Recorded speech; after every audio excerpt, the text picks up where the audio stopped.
An inquirer once asked, "How can you believe Peter was the first pope?" A thought-provoking question indeed.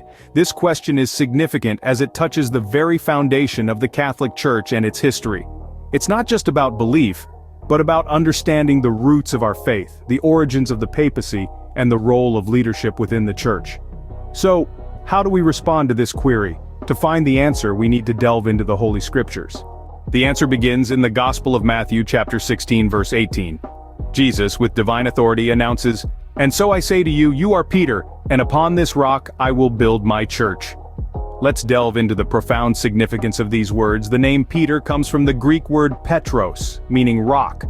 Jesus intentionally renames Simon to Peter, signifying a new role, a new mission. It's as if Jesus is saying, "You, Peter, are the rock, the foundation upon which I will construct my church." This isn't a mere metaphor. Jesus is making a powerful prophetic declaration. He's entrusting Peter with a leadership role, establishing him as the first pope.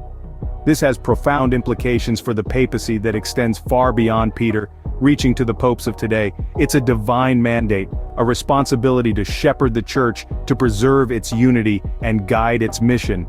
Here we see Jesus laying the foundation for the papacy with Peter as the cornerstone. The concept of Peter as the first pope is further supported by other scriptural references. For instance, in Matthew 16 verse 19, Jesus gives Peter the keys to the kingdom of heaven, signifying a unique authority. Then in John 21 verses 15 to 17, Jesus entrusts Peter with the care of his flock, demonstrating a leadership role. The book of Isaiah, chapter 22, verses 15 to 25, is often seen as prophetic, foreshadowing Peter's role. The key to the house of David is given to Eliakim, a symbol of authority and leadership, much like the keys given to Peter. Lastly, Luke 22 verses 31 to 32 show Jesus praying specifically for Peter, that his faith may not fail, and that he may strengthen his brothers. This prayer underscores the responsibility and leadership expected of Peter.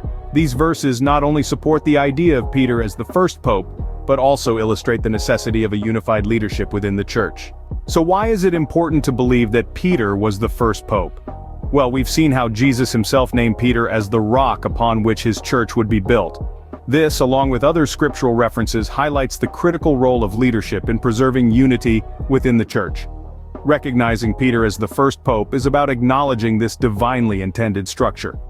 In the end, believing that Peter was the first pope is not just about accepting a historical fact, but about understanding the foundational structure that Jesus intended for his church.